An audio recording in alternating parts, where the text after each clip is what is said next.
Hey, hey, hey, today is National Lazy Day. Yes, you heard me right. It is a day to celebrate being lazy. Strangely enough, it falls on a work day, so I don't know. I have no idea. I swear, Twitter has some of the most bizarre days that pop up. And I guess Smokey decided she wanted to sit on my lap here for National Lazy Day. Couldn't get you to come near me or actually wake you up for International Cat Day, but for National Lazy Day, Smokey's right on it. Anyway, it is Friday. Let's get on with it because the Daily Dope is in the air.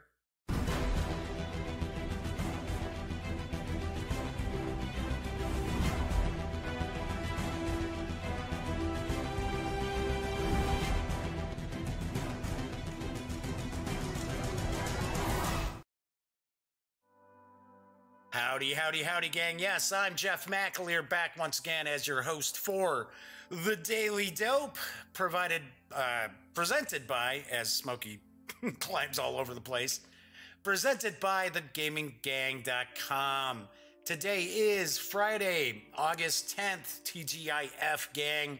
And I've got some news for you, and I'm also going to unbox and take a first look at Tiny Epic Zombies from Gamelyn Games, a title I have really been looking forward to. So very, very cool as Smokey goes roaming off into the, heading off into the sunset. Do want to point out, I actually have a little bit of con crud. I don't know, I went years without ever getting some con crud, and now Origins and Gen Con, I have gotten con crud. Although I have to admit, this dose is a little bit lighter than when I got back from Origins because, wow, that just blew me away after Origins. For some reason, it's my sinuses, so my voice is a little raspy too today. Anyway, got lots going on. Gonna jump in, start talking about the news, and I will also actually answer a question from the mailbag before I jump into Tiny Epic Zombies. Oh yeah, I'm excited. All right, I always kid around that if the day ends in Y, then there's a news release from Renegade Game Studios, because honestly, it's almost like we have something new from them on a daily basis. And yep, it's a day, so that means I've got the dope on Passing Through Petra from, you guessed it, Renegade. And, of course, I've got the dope. Renegade Game Studios is excited to announce a new tile-pushing and influence-spreading game designed by J. Alex Cavern. Prowler's Passage, Sentient, World's Fair 1893, just to name a few designs, and illustrated by Yanni Orban. In Passing Through Petra, players will push trading tiles through the three-dimensional canyon walls, add tiles to their marketplace, and use the unique movement-based action selection to spread their influence across the land. Coming soon in October, the game includes pre-painted merchant pawns, recessed player boards, and plastic canyon walls, all of which immediately immerse players in the theme. At the intersection of the most well-traveled trade routes in the old world lies a city with rose-colored cliffs, a place where caravans miles long enter the city through a narrow canyon called the Seek. Inside, players from faraway lands find shelter, traders, I said players. Traders from faraway lands find shelter and a place to trade their wares among the stunning buildings carved into towering red rocks. This is Petra, and never before or since has there been a city quite like it. In Passing Through Petra, you are a powerful citizen growing your settlement and your reputation. As caravans pass through the canyons, you'll welcome traders into your market and facilitate trade with those looking to get their hands on valuable wares. Use these transactions to spread your influence and gain unique benefits to grow your economic empire. Spread your influence the quickest to become the most powerful leader in Petra. Passing Through Petra is for 2 to 4 players, ages 14 and up, and plays in around an hour. The game will carry an MSRP of $60 when it arrives in October. Must admit, this is a game that I know nothing about.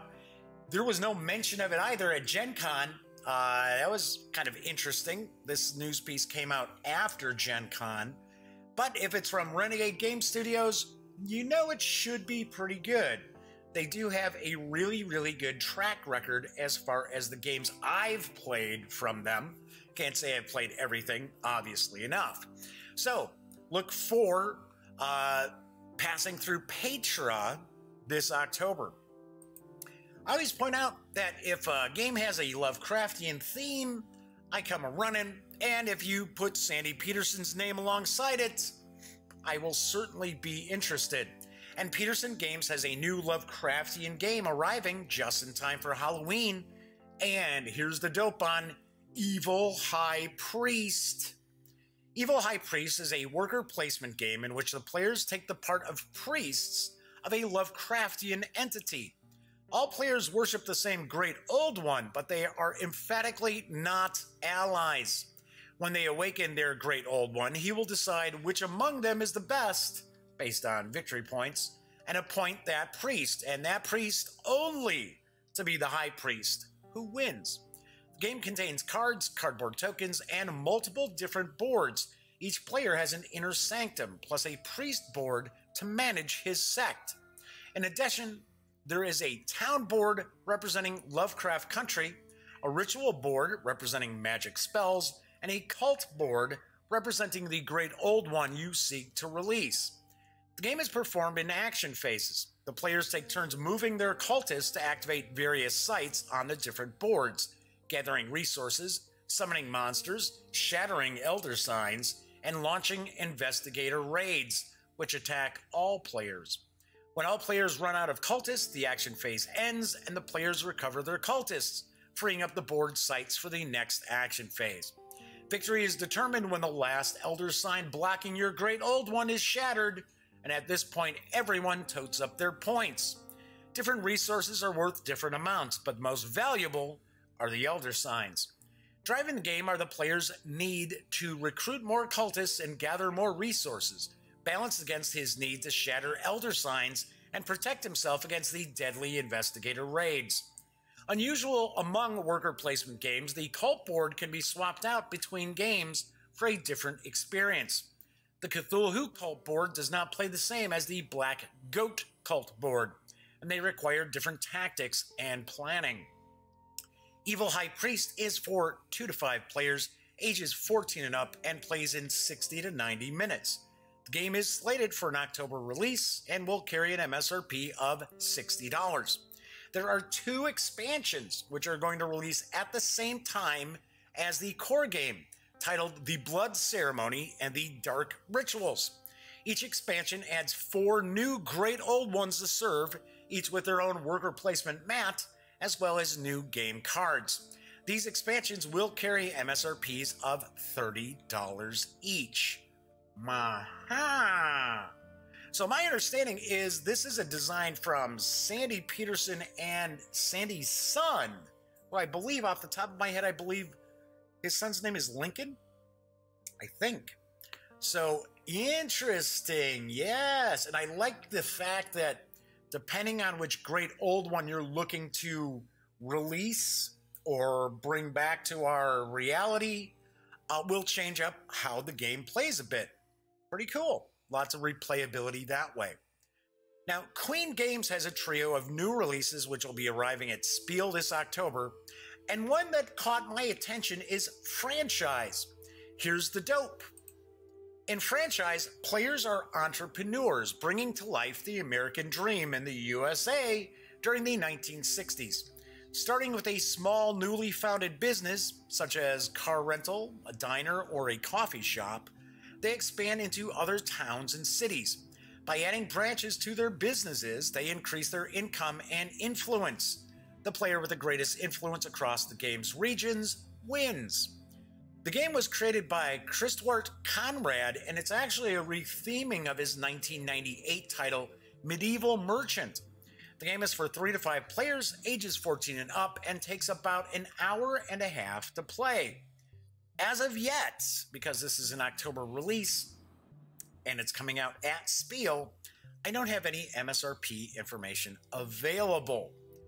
I do want to mention that I think there are some other outlets out there that are releasing news about franchise, and they're indicating that the players all own a fast food restaurant, that they own competing fast food restaurants. That is not the case. There are different businesses that the players can actually own, not just a fast food joint, which of course, first thing you think of is McDonald's and Ray Kroc. So yeah, gotta point out, it's not just a fast food restaurant. So this could be kind of neat. Could be sort of interesting. Unfortunately, I only have one image and from Quined Games, and it's simply the box art. Another game that's coming out at Spiel this October is coming from a company that I'm not familiar with. It's actually a re-release of the Euro game Firenze. And here's the dope. In the Florence of the 12th and 14th centuries, the city's powerful and influential families don't just compete with each other in trade and politics. They also try to outdo one another by building tall, mostly square-based tower homes as status symbols. In this game, you are master builders working on the family's construction commissions for such towers. Each player competes to earn the most prestige points by completing the commissions from families and the church and placing their seals on the work they have done. When someone plays their final seal, the other builders get one more turn before the final scoring. Colored bricks are the currency of the game, and there are cards to both help and hinder your progress. On a turn, a player must choose a card from the display, taking the bricks from it, and paying a brick to every card skipped. There is an opportunity to exchange 3 bricks for 1 on display before the player works in their construction site. Players can have multiple towers they are working on at once. However, for every brick they wish to add in a turn, there is an extra cost. And if any towers are not increased in a turn, then they will be torn down as abandoned construction. Players must pay attention to other projects so that commissions they were counting on are not snatched away before they can claim them. Firenze is for 1 to 4 players ages 12 and up and plays in about an hour.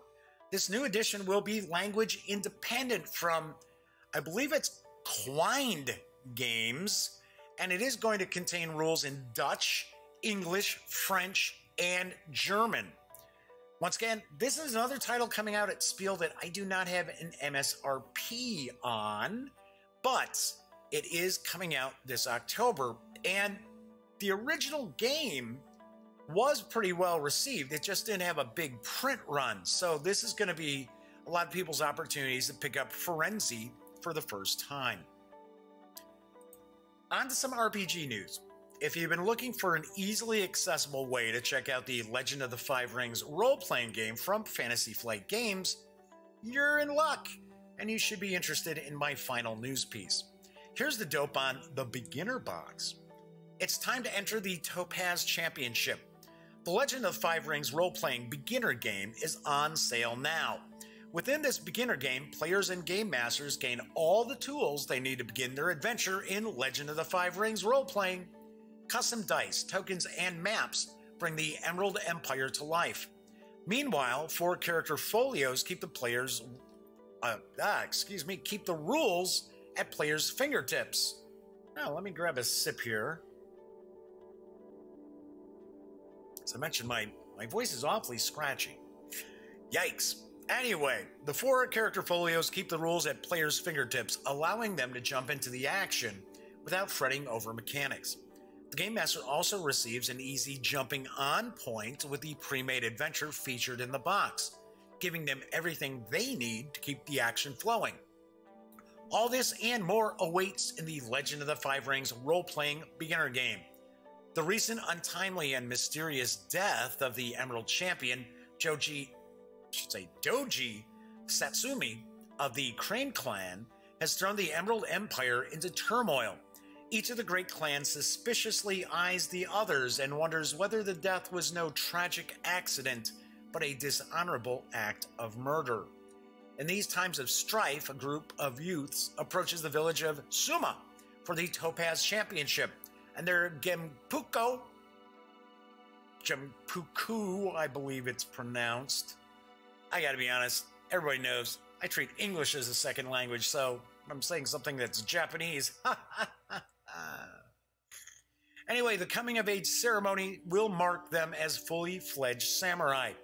Each contestant has come from a different clan and dreams of being the highest scoring contestant in the tournament, earning the title of Topaz Champion. Despite being pitted against one another, they are all united in their desire to succeed and bring honor to their clan and family. The L5R beginner game is available now, and it does carry an MSRP of $39.95. Pretty nice price for a beginner box. It's about the usual MSRP as we've seen with 5th edition Dungeons and Dragons. We've seen it with Pathfinder, and now of course we've got Legend of the Five Rings.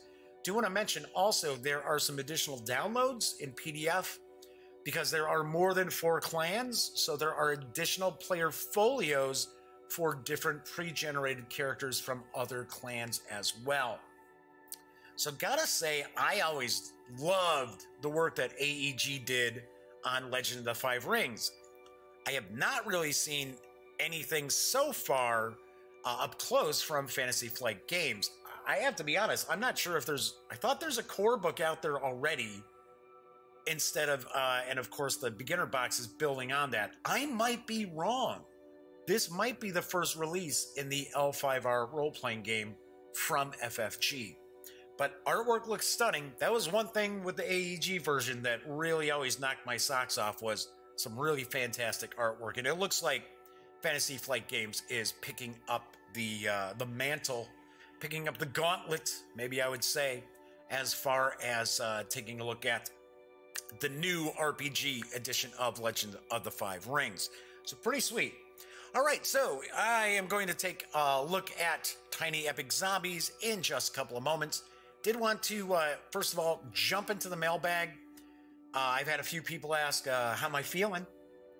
Because if you are not a regular viewer of the Daily Dope, or you don't necessarily follow the gaming gang all that much, you may not know, back in March, I had a near fatal heart attack. Yeah, yikes. Thankfully, I'm doing pretty good. I'm feeling good. I still have to go in. I have to have a second stent put in to the old ticker, which I've kind of put off because of all the different conventions and things like that. So that is on the horizon. So I will be doing that sooner rather than later. So other than that, doing pretty good. And of course, I've got that con crud that's, and I'm even taking like decongestant, and it's still messing with my sinuses, something fierce. So just want to let people know, doing pretty good. Thank you for asking. So always appreciate when people are sending along kind thoughts, things like that. All right, next week on the Daily Dope, I've got lots of stuff planned. So first off, on Monday, gosh, Smokey sat on my lap, and now there's cat hair just kind of waffling all over the place. I am going to unbox and take a first look at the collector's edition of Everdell, which is from Starling Games. Looks really impressive. I keep hearing through the grapevine that this is a pretty cool game. So that will be on Monday's show. Then on Tuesday, I will be reviewing Tiny Epic Galaxies. Yes, from Gamelyn Games. I know. Taking a look at Tiny Epic Zombies today, and I am going to review Tiny Epic Galaxies on Tuesday. And I'll give you a hint, I really dig it. On Wednesday, for Wargame Wednesday, I've changed up a little bit. I was going to do a review for Fort Sumter, the Secession Crisis 1860-1861. I have had a lot of people emailing asking, when am I going to review Hitler's Reich, World War II in Europe, from my good friends over at GMT Games? Because I'm getting a lot of people asking about it, I am going to do my review on Wednesday's show. So stay tuned for that. I know there have been a lot of people checking out the unboxing and first look that I did from a couple weeks back, about 2.5 weeks back or so. So keep your eyes peeled for that.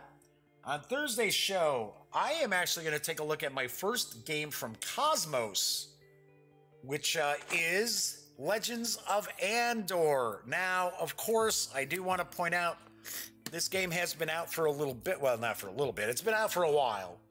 But the fine folks over at Cosmos, I went over and I interviewed with Lily from Cosmos at Gen Con.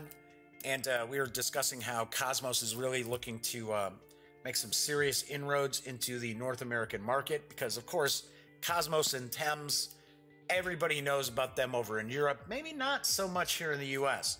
So this is a fantasy game, if you're not familiar with it. And it is a co-op game, and it looks really, really neat. And there are, I believe, 3 titles in kind of a trilogy of games. So we are going to take a look at Legends of Andor. And then on Friday, I'm going to take a first look at Master of the Galaxy, a fast-playing 4X Space Empires science fiction game. And it is from Ares Games. So I have an interview coming up, well, not coming, it's going to be up, but it's from Gen Con, where I talked once again with Jim Long. So, and Master of the Galaxy was the big Gen Con release. So, going to be tackling that. As far as the interviews that I've done for Gen Con, I have been pretty slow in getting those up, and I do apologize. Part of it is because I've got the show every day, so that takes up some of the time that I could be devoting to getting the interviews up. Later on today, I should have my interview with Todd Rowland from AEG. That should be up. I'm going to try to get my Ninja Division interview up today as well. And unfortunately, this weekend, I have to go watch Pets over at my brother's house. Yes, everybody's going to be gone. Elliot Miller might be coming over this weekend to do some gaming with me. But everybody's going to be gone, but I have to watch the Pets. So that throws a wrench in my plans of trying to get more of the interviews out there. So I'm trying to get them out as fast as I can, folks. And there are some fun interviews. My interview with Bruce Vogue over at North Star Games is pretty funny. It's pretty funny stuff. And, of course, you know, I like to joke around. So anyway, so that's what's cooking. That's what's coming up next week. So let me just kind of move this stuff around here. There we go. Okay, so I know a lot of folks are tuning in because they want to see what is inside Tiny Epic Zombies. Oh, yeah. I know I do. I really, really want to take a peek at this. So, first of all, Tiny Epic Zombies is from Gamelyn Games. It's designed by Scott Alms with art provided by Miguel Coimbra and Benjamin Schulman. The game is for 1 to 5 players. So this is a little different because a lot of times the Tiny Epic games are for 2 to 4-ish, usually about 2 to 4 players. There are usually solitaire elements to them, but Tiny Epic Zombies looks like it was built specifically with some solitaire play, so that's very cool. Its range is 14 and up. I'm going to guess it's 14 and up because of the components, because of the small item meeples and the little plastic weapons, things like that. Of course, yes, you got the subject matter too, but come on, let's get real here. There are zombie games out there that are for like 8-year-olds. The game should play in about 30 minutes. Tiny Epic Zombies was available in limited quantities, I should say, at Gen Con. I do believe it's sold out. At Gen Con. There were only a handful of copies when I left on Sunday afternoon, and I left a couple hours before the exhibit hall closed. The MSRP for the deluxe edition, which is what I'm going to be taking a look at, is $25. Now, there is still, I do believe, a late pledge that's open at Gamelyn Games that for the $25 MSRP, you can get all the Kickstarter stretch goals that were included. I'm not positive if they're going to be in this deluxe edition or not. So let's swing on over to the other camera here. And with the Tiny Epic lineup of games, small footprint game, small footprint box, normally just jam-packed with gameplay goodness. So I am really, really excited to take a look at this. I'm going to pop on the old reading specs because I think the print is pretty small on the back. But one of the things that really caught my eye when this was on Kickstarter was the fact that there are five ways to play this game. So you can play it solitaire. You can play it cooperatively, where all the players are fighting the zombie AI. You've got it where one player takes on the role of the zombies and the other players are all looking to survive. You've got it where all the players are kind of every person for themselves, every character for themselves. Then there's also a way where you can play every character for themselves and one player's playing the zombies. So lots and lots of ways to play Tiny Epic Zombies. So, it shows here, play as hopeful survivors or play as the zombies in this fast-paced game of brutal survival. Tiny Epic Zombies features 5 distinct play modes, as I just mentioned. Team versus 1 cooperative, team versus game cooperative, free-for-all versus 1 competitive, free-for-all versus game competitive, and solo play. In Tiny Epic Zombies, survivors are always on the run, collecting weapons, killing zombies, and working toward completing objectives. Complete all 3 of your objectives, and you may get out alive. Fail to keep the zombies from overrunning the entire mall, and you'll become their lunch.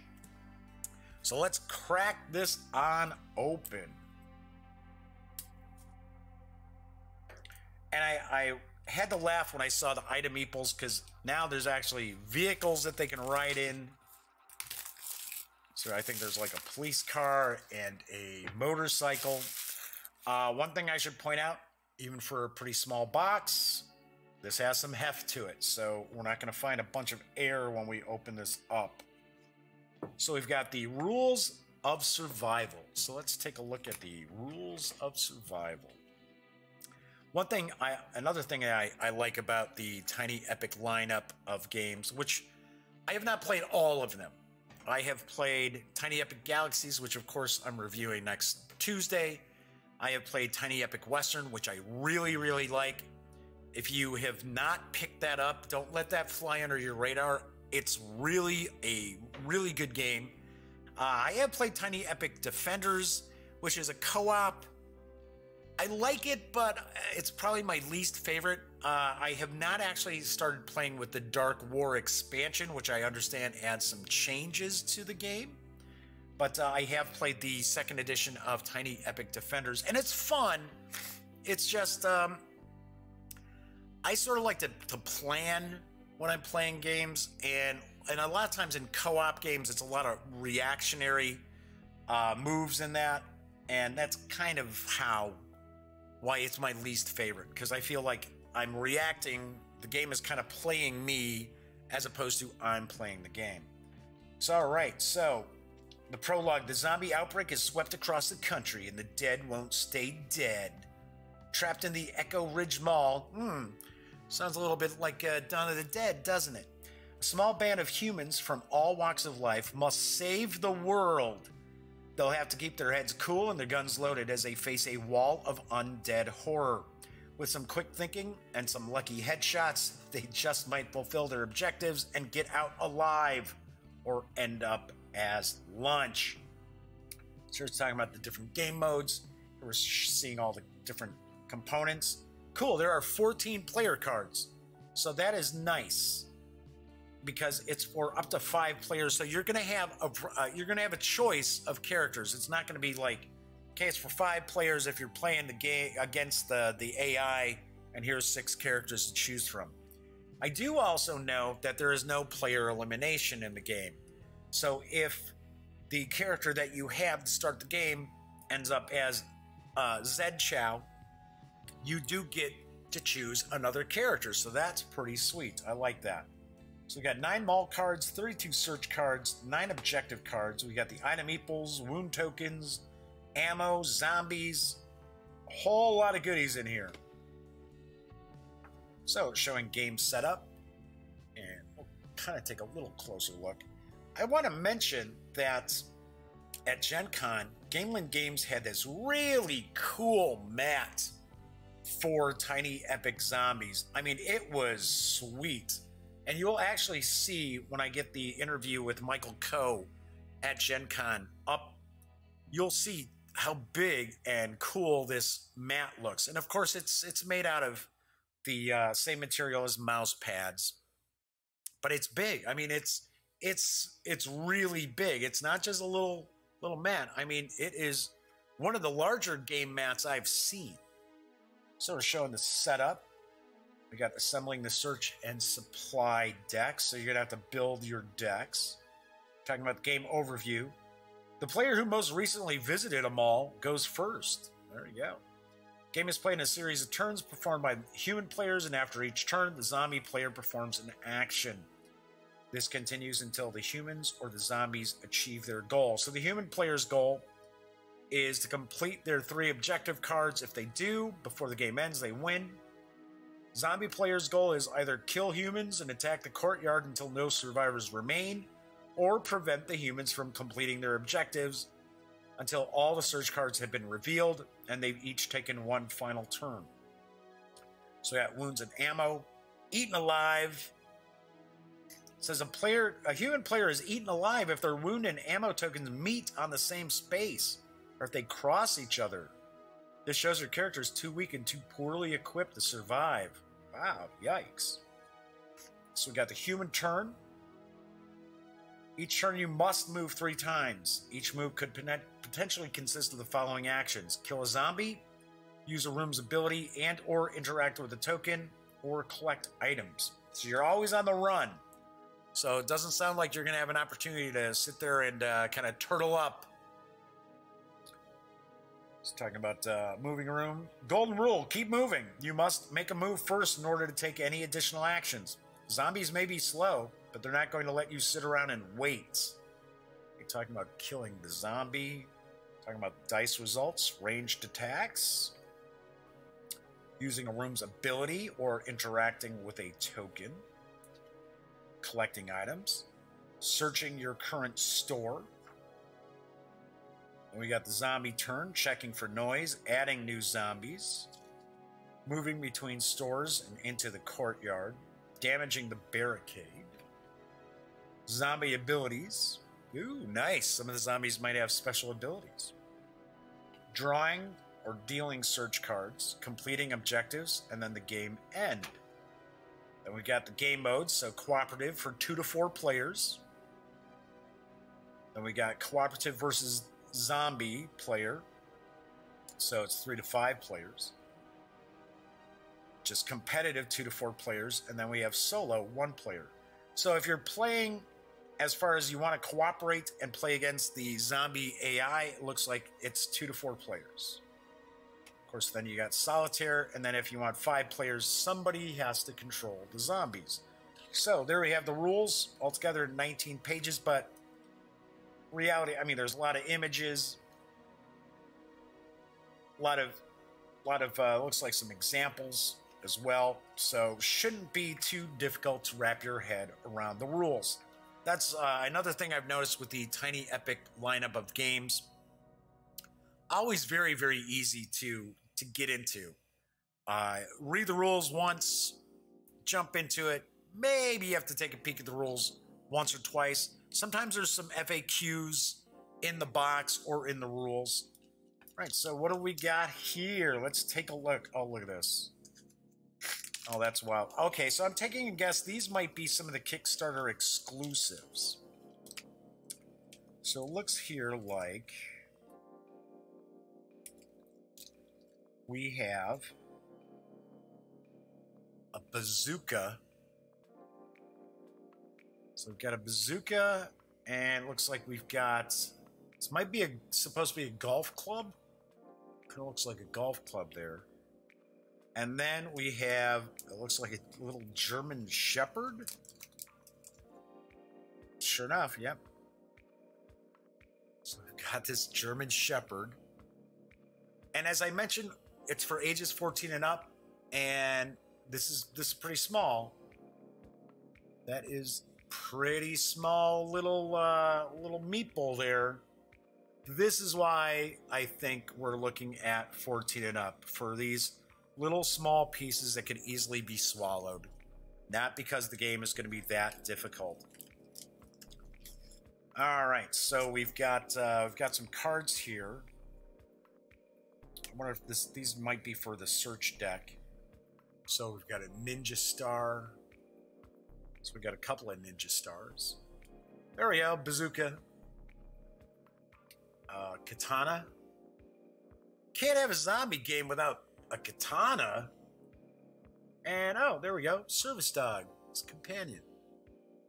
So that's cool. Then we've got some new, looks like some new characters. So we've got a lawyer. And then when they become zombies, you actually flip them over. So we've got a lawyer. Objection! Got burglar, breaking and entering.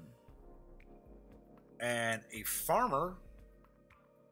Farmer hanging out at the mall. And of course, Farmer Zombie. Oh, now we got a trucker. Brawlin' Betty. And when the trucker becomes a zombie. So I'm taking a guess these are special for the deluxe edition. So it looks like we may have 4 additional characters, 2 additional weapons, and the service dog. Which I'm getting a kick out of this. I think that's pretty cool. So it's not just a regular meeple. So I like that. So pop these on in here. I am hoping to actually get an opportunity to play Tiny Epic Zombies this weekend. If Elliot Miller, my best friend over at voiceofe.com, comes on by. If not, I might actually bust this out and play a little solitaire. So we've got some big chunky items in here, I can tell right off the bat. So we've got, here's the police car I was talking about that the meeple will actually sit in. So there's the police car. Here's the motorcycle. Once again, meeple's going to go right on in here. Then we've got zombies. So we got a bunch of zombies. We've got, I'm taking a guess. Okay, so these are probably ammo markers because you can see it's a bullet. So obviously enough, you're gonna put these on your card. So you're gonna mark your ammo. Pull the trucker back out. So it looks like you're probably gonna take your ammo, put it like here to mark your ammo, and then looks like these are little wound counters, wound markers. So like that. So in the rules, it mentioned that, you know, you can't have these pass or be on the same spot at the same time because it's insinuating that you're too weak to continue to fight on. I believe it was saying you'd be eaten alive. So that is the wound marker. So we've got 4 of those. We've got 4 of the little bullet markers for your ammo, and then we've got the zombie. We've got the little zombies here. I believe there were something like 18 zombies in the bag. So we've got those. Got some cubes here, which are probably some sort of markers. And we've got some little meeples, little gray meeples. There's 4 of these. Surprisingly enough, they are the same color, so I'm not sure if these might be NPCs, might be people you're trying to save as you're going through the mall. Maybe you run across these as far as like These search cards. Then we got what appears to be like a fence. Maybe this is supposed to be the barricade. Maybe you put that together for the barricade. Then we've got 3 orange cubes, 3 green, 3 what appear to be fuchsia, 3 lime green, and 3 pretty dark green there. So these might be for each of the players to track different things. Got to assume that these are like NPCs or something, because the actual meeples for the players are going to be much larger, because you have to put the little items in it or on them. So we got these. Speaking of those meeples, let's crack these open here.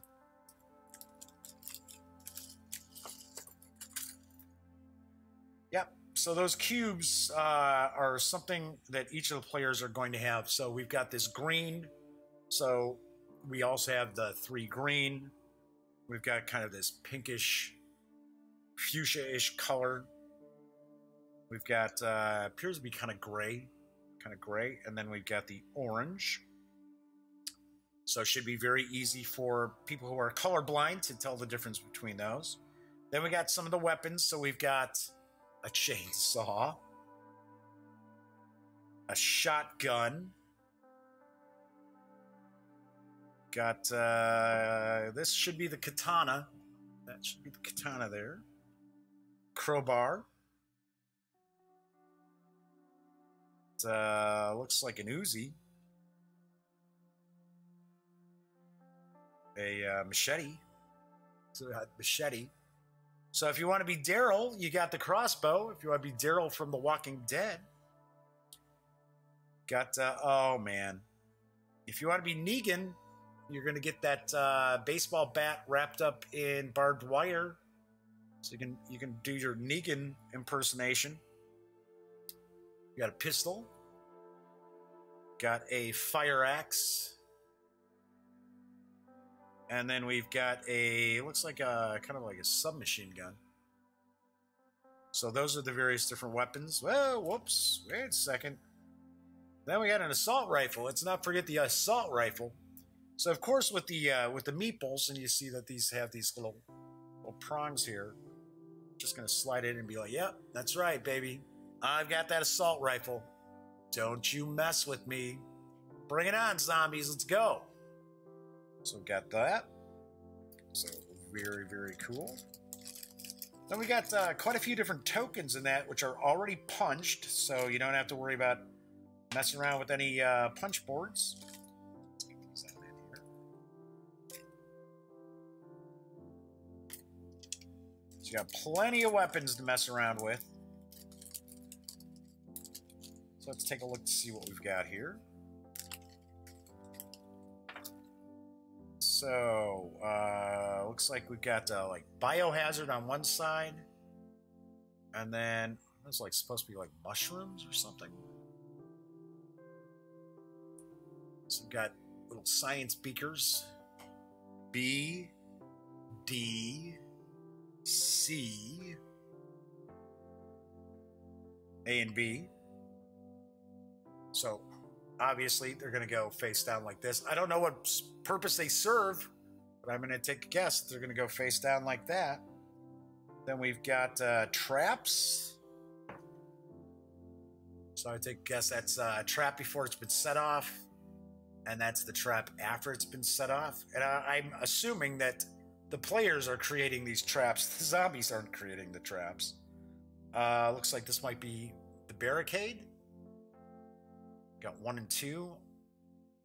Let's got those. So we've got some nuclear sludge. It's leaking out his canister. Pretty wild. Pretty wild. Looks like this is a door. Maybe a doorway. Like a doorway counter. So pretty interesting. Oh, so here we got like a, oh, could this be a person? And then you flip it over and it's looks like a little girl.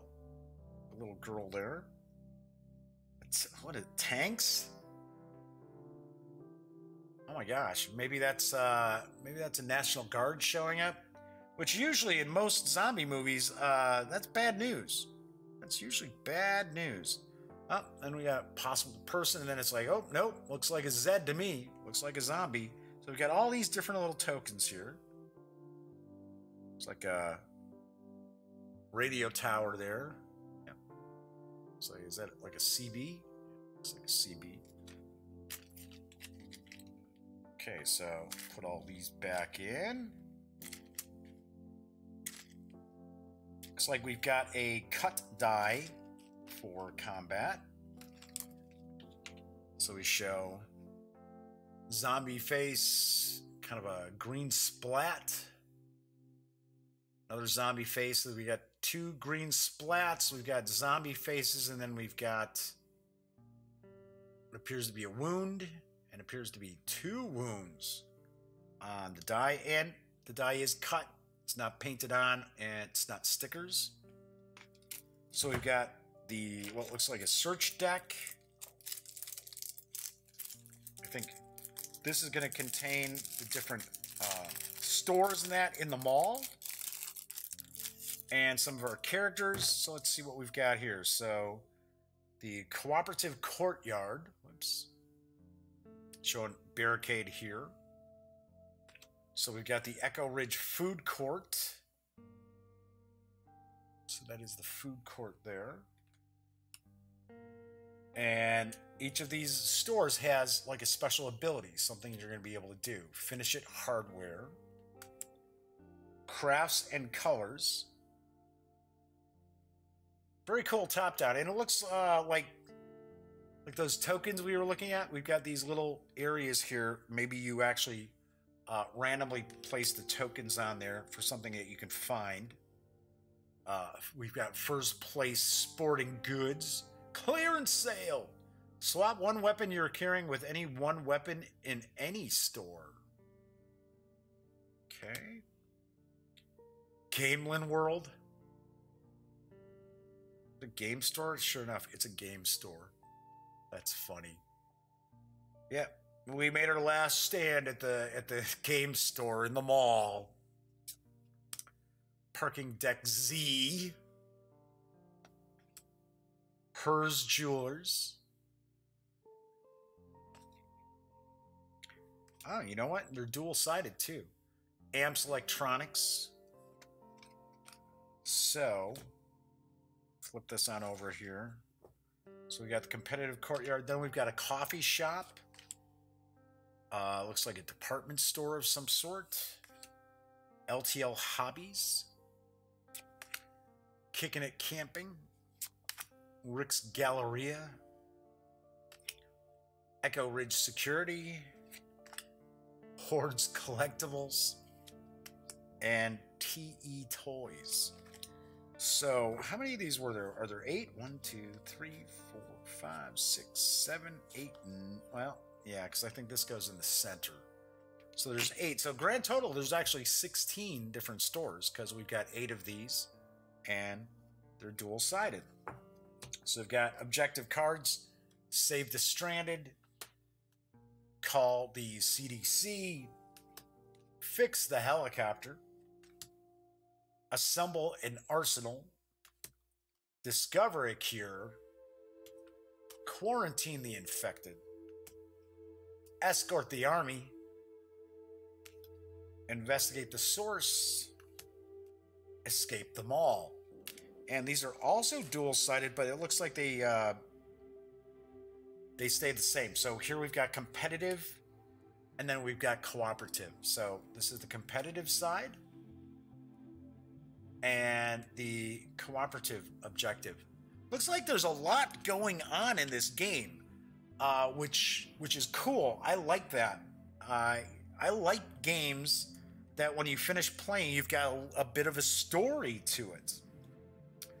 So we've got the teenager, Sugar Rush. And of course, they're going to have their zombified side. So we've got the teenager, the fry cook, service with a smile, athlete, fast as lightning. The pop star, crushing it. What is this? Oh, Tiffany. Is Tiffany, Are we back in the 80s and Tiffany is playing at all the malls? You got the hippie, free spirit. You got the doctor, good as new. The janitor, sweeping up. Got the mechanic, handy with a wrench. If the wrench was that big, he'll be able to plow through a bunch of zombies that way. We got the greaser. Oh, and look at that. There's his baseball bat with the barbed wire around it. We got the scientist. We got the mall cop. Paul Blart. There you go. Got the teacher. Pop quiz. The photographer. Point and shoot. Well, better do that with a pistol. And then we've got the survivalist, who looks a little bit like Ash. So it says lead discount. Cool. All right, so we've got all those. As I mentioned, we got the zombie side for each of these as well. We had 2, 4, 6, 8, 10, 12, 14.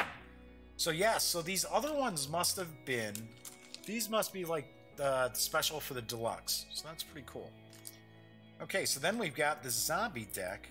I believe this is the search deck that we have to kind of build. Let's just grab the old hobby knife.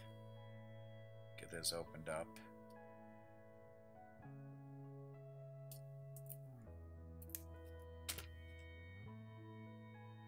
So I almost stabbed my finger with it. That's good. That's brilliant.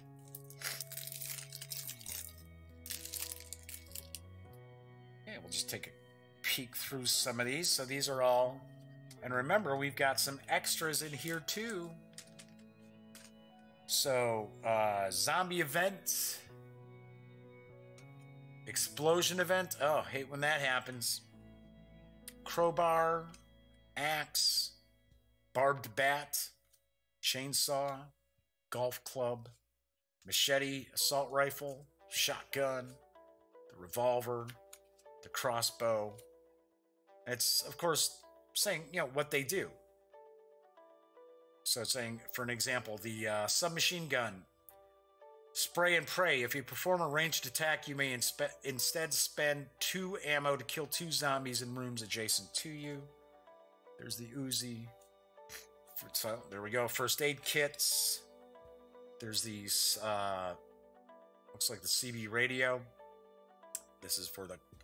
This probably helps you with the call the CDC scenario. Oh, wow. There's a whole bunch of those.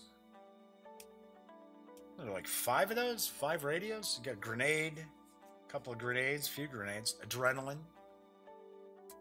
fireworks, and skateboard. All right, so these are the different items that you will be finding as you search through the mall. Okay, so we've got all the characters. We've got the objective cards. We have the different stores in the mall.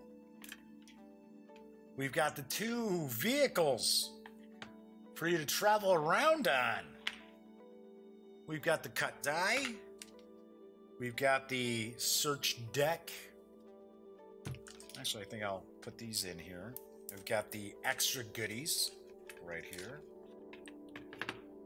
Let's try to put that in last, get the die in there. So we've got the meeples, the item meeples, all the different weapons there. We've got all these tokens.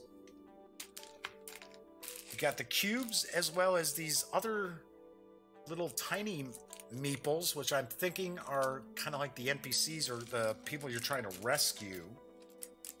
We've got the wound markers, the zombies, and the ammo markers. And we've got the epic zombie deck. Boy, see, now look, I'm gonna have to mess around with this to fit all this stuff in. That's, like I said, there's always, with the tiny epic games, you always got a bunch of goodies in there. And of course, we've got the rules, and that is what we find when we take everything from Tiny Epic Zombies outside the box. As I pointed out before, Tiny Epic Zombies came out at Gen Con, so folks were able to grab it at Gen Con. I believe there is still a late pledge that you can order online from GamelynGames.com. Otherwise, the game is going to be in stores. It's coming to retail in October, and it will carry an MSRP of $25. Of course, obviously enough, stay tuned. I will have a review of Tiny Epic Zombies in the very, very near future, because I really want to play it. And just looking through, it looks like this could be like the most jam-packed design yet for the Tiny Epic lineup of games, or at least maybe out of the ones I've had an opportunity to play. So looking forward to getting this to the table. All right, so as I mentioned, I will be back on Monday. I will be unboxing and taking a first look at Everdell, the collector's edition from Quined Games. Let's make sure I'm showing off the art correctly here. So looking forward to this. I'm hearing good things about this as well. So that's it for today's show. And when you're not watching videos on the Gaming Gang channel, be sure to visit thegaminggang.com for all the latest in gaming news, reviews, comics, movies, TV. Come on, by now you know the drill. Get your geek on at thegaminggang.com. Have a wonderful weekend. Have a very, very safe weekend. I will be back on Monday. And until then, have fun. Hopefully my sinuses clear up. And as always, thank you very much for watching.